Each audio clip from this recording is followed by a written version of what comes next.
ଜାତିସଂଘର ସଦସ୍ୟ ରାଷ୍ଟ୍ରମାନେ ଆତଙ୍କବାଦ ଏବଂ ଉଗ୍ରବାଦ ପ୍ରସଙ୍ଗରେ ରାଜନୈତିକ ସୁବିଧାବାଦରୁ ଦୂରେଇ ରୁହନ୍ତୁ। କୌଣସି ରାଷ୍ଟ୍ରର ଆଭ୍ୟନ୍ତରୀଣ ବ୍ୟାପାରରେ ଅନ୍ୟ ରାଷ୍ଟ୍ର ହସ୍ତକ୍ଷେପ ନ କରନ୍ତୁ। କାନାଡ଼ା ସହିତ କୂଟନୈତିକ ବିବାଦ ପରିପ୍ରେକ୍ଷୀରେ ଆଜି ଜାତିସଂଘ ସାଧାରଣ ପରିଷଦ ବୈଠକରେ ଏଭଳି କହି କାନାଡ଼ା ଉଦ୍ଦେଶ୍ୟରେ କଡ଼ା ଜବାବ ରଖିଛନ୍ତି ଭାରତୀୟ ବୈଦେଶିକ ମନ୍ତ୍ରୀ ଏସ୍ ଜୟଶଙ୍କର। ନ୍ୟୁୟର୍କ ସ୍ଥିତ ଜାତିସଂଘ କାର୍ଯ୍ୟାଳୟରେ ଅନୁଷ୍ଠିତ ଜାତିସଂଘ ସାଧାରଣ ପରିଷଦର 78ତମ ବୈଠକରେ ଭାରତ ପକ୍ଷରୁ ପ୍ରତିନିଧିତ୍ୱ କରୁଥିବା ବୈଦେଶିକ ମନ୍ତ୍ରୀ ଏସ୍ ଜୟଶଙ୍କର କହିଛନ୍ତି ଯେ ଆଗରୁ କିଛି ଦେଶ ଏଜେଣ୍ଡା ପ୍ରସ୍ତୁତ କରୁଥିଲେ ଏବଂ ସେମାନେ ପ୍ରସ୍ତୁତ କରିଥିବା ନିୟମ ଆଧାରରେ ଅନ୍ୟମାନେ ଚାଲିବା ସହିତ ଏହାକୁ ଅନୁସରଣ କରୁଥିଲେ। ତେବେ ବର୍ତ୍ତମାନ ସେ ଯୁଗ ଶେଷ ହେଲାଣି ଏକଥା କହିଛନ୍ତି ଜୟଶଙ୍କର। ଗଲା କିଛି ଦିନ ଧରି ଖଲିସ୍ତାନୀ ଉଗ୍ରବାଦୀ ହରଦୀପ ସିଂ ନିଜ୍ଜର ହତ୍ୟାକୁ ନେଇ ଭାରତ ଏବଂ କାନାଡ଼ା ମଧ୍ୟରେ कूटनैतिक संपर्क में तिक्तता आसी। कनाडार नागरिकत्व नहीं हरदीपर हत्या कनाडा नुआदिल्ली को दायी कर बेले भारत यह अवांतर दाबी कर खंडन कर चीन सहित सीमा बद को नहीं भारत चीन संपर्क में तिक्तता लग रही उभय देश को टार्गेट कर जयशंकर एभली कड़ा वक्तव्य रखि कहुछि। नमस्ते from Bharat. Let me begin by expressing our felicitations to the President of the General Assembly, His Excellency Denis Francis, and our fullest support to the 78th UNGA's theme of rebuilding trust and reigniting global solidarity. This is an occasion to take stock of our achievements and challenges, even while sharing our aspirations and goals. And indeed, in regard to both, there is much that India has to share. Mr. President, the world is witnessing an exceptional period of turmoil. As it is, structural inequities and uneven development have imposed burdens on the global south. But stresses have been aggravated by the impact of the COVID-19 pandemic and the repercussions of ongoing conflicts, tensions, and disputes. As a result, socio-economic gains of recent years have been rolled back, resources for sustainable development are severely challenged, and many countries really struggle to make ends meet. Navigating the future appears even more daunting today. At this juncture, it was with a sense of exceptional responsibility that India took up the presidency of the G20. Our vision of one Earth, one family, one future sought to focus on the key concerns of the many, not just the narrow interests of a few. In the words of Prime Minister Narendra Modi, it was to bridge divides, dismantle barriers, and sow seeds of collaboration that nourish a world where unity prevails over discord and where shared destiny eclipses isolation. The New Delhi G20 Leaders' Declaration articulates our collective ability to do so. Excellencies, friends, at a time when East-West polarization is so sharp and the North-South divide so deep, the New Delhi Summit also affirms that diplomacy and dialogue are the only effective solutions. The international order is diverse, and we must cater for divergences, if not differences. The days when a few nations set the agenda and expected others to fall in line are over. As the United Nations itself symbolizes, finding common ground is an imperative. To listen to others and to respect their viewpoints, this is not weakness, it is the basics of cooperation. Only then can collective efforts on global issues be successful.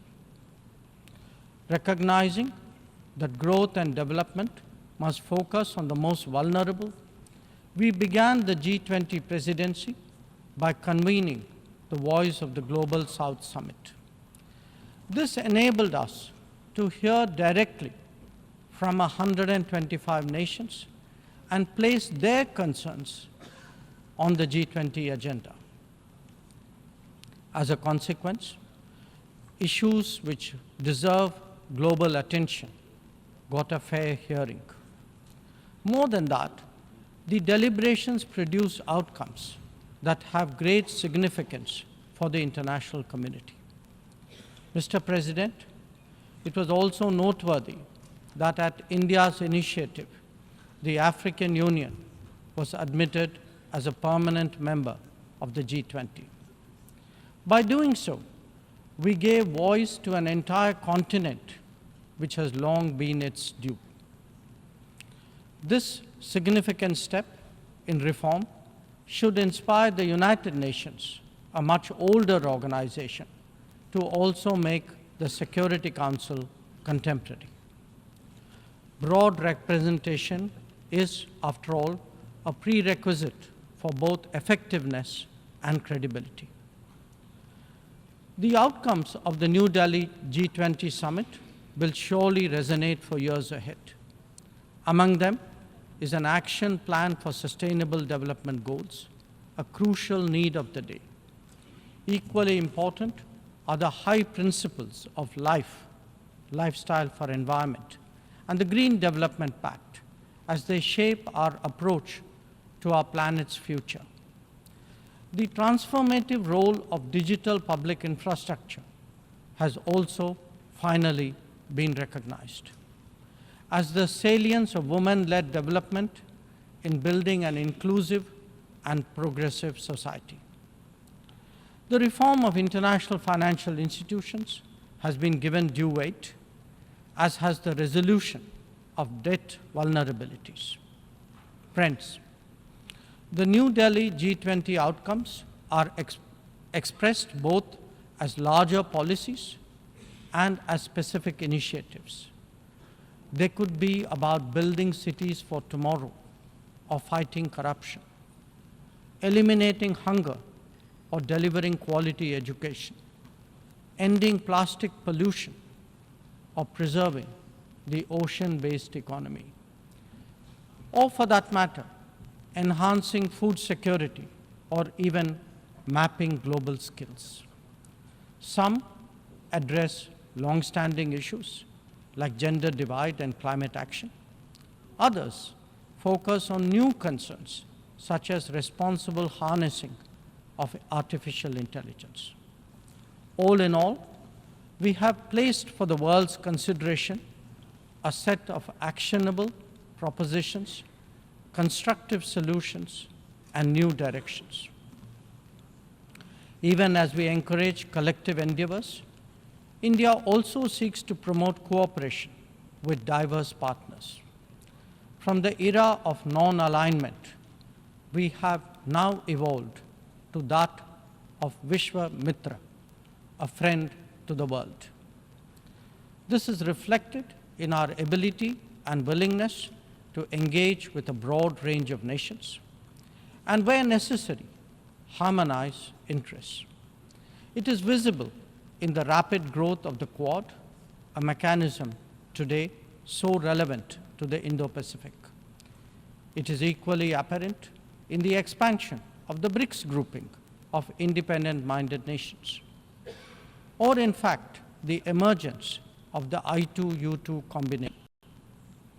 Recently, we hosted the creation of the India, Middle East, Europe Economic Corridor, IMEC. The forging of the Global Biofuels Alliance was another notable development.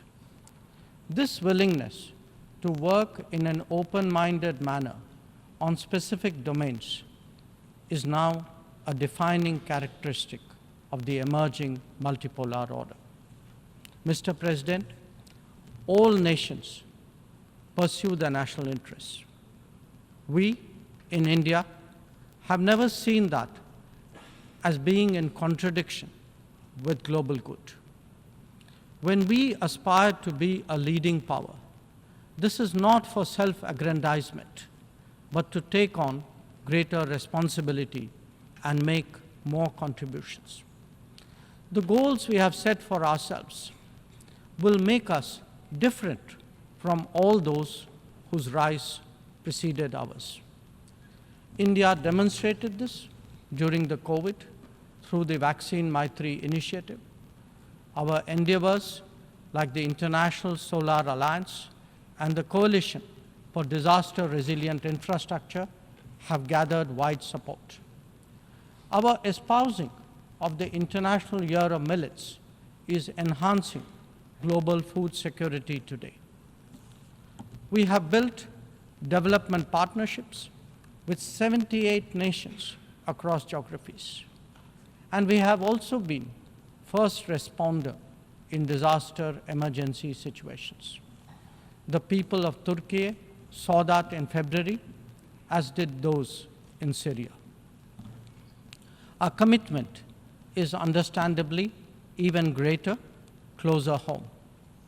When Sri Lanka experienced a severe economic crisis, it was India that first stepped forward.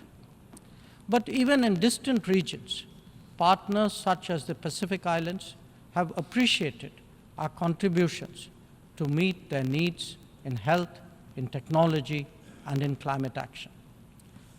Mr. President, the most populous nation and the fifth largest economy in the world knows that its progress makes a real difference to the world. Especially so when so many nations identify with us for reasons of history, of geography, and of culture. They follow our experiences closely and evaluate our solutions for their larger relevance. Last week, the United Nations assessed progress towards achieving SDGs.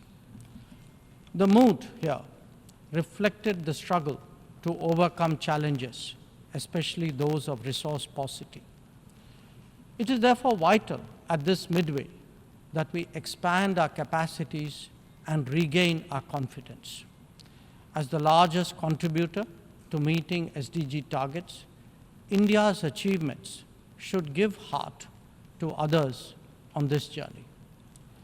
After all, the Global Multidimensional Poverty Index records that we have halved the global MPI value in the last 15 years, lifting 415 million people out of poverty.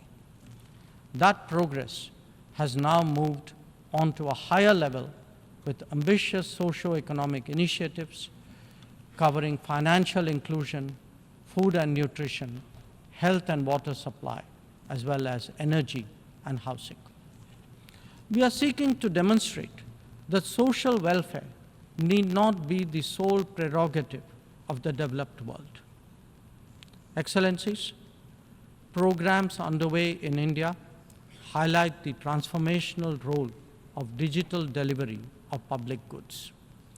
It has facilitated scaling up, it has enhanced efficiency, and it has combated corruption. The national objective of leaving no one behind is forging ahead in so many dimensions. Moreover, the democratization of technology has opened mindsets, instilled confidence, and inspired innovations. Excellencies, in our deliberations, we often advocate the promotion of a rules-based order. From time to time, respect for the UN Charter is also invoked.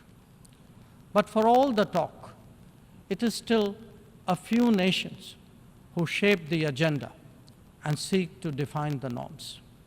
This cannot go on indefinitely, nor will it go unchallenged. A fair, equitable, and democratic order will surely emerge once we all put our minds to it. And for a start, that means ensuring that rule makers do not subjugate rule takers. After all, rules will work only when they apply equally to all. Mr. President, we must never again allow an injustice like vaccine apartheid to recur. Climate action, too, cannot continue to witness an evasion of historical responsibilities. The power of markets should not be utilized to steer food and energy from the needy to the wealthy. Nor must we countenance that political convenience determines responses to terrorism, extremism, and violence. Similarly, respect for territorial integrity and non-interference in internal affairs cannot be exercises in cherry picking. When reality departs from the rhetoric, we must have the courage to call it out. Without genuine solidarity, there can never be real trust. This is very much the sentiment of the Global South.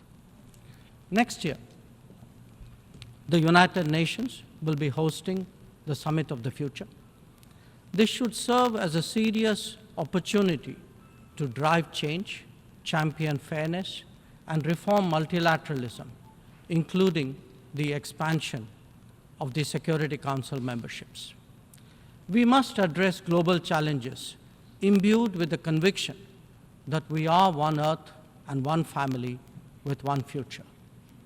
Excellencies, friends, India has entered the Amrit Kal, a quarter century where greater progress and transformation awaits us. We are confident that our talent and creativity, now so visibly unleashed, will power us forward. The world saw a glimpse of what is to come when our Chandrayaan-3 landed on the moon. Today, our message to the world is in digitally enabled governance and delivery, in the widening ambit of amenities and services, in rapidly growing infrastructure, and in our energetic startup culture. It is visible too in vibrant cultural expressions, such as in the arts, yoga, wellness, and lifestyle. Our latest assertion is in a path-breaking legislation to reserve 1/3 of the seats for women in our legislatures. Mr. President, I speak for a society where ancient traditions of democracy have struck deep modern roots. As a result, our thinking, approaches, and actions are now more grounded and authentic. As a civilizational polity that embraces modernity, we bring both tradition and technology equally confidently to the table. It is this fusion that today defines India, that is Bharat. I thank you, Mr. President.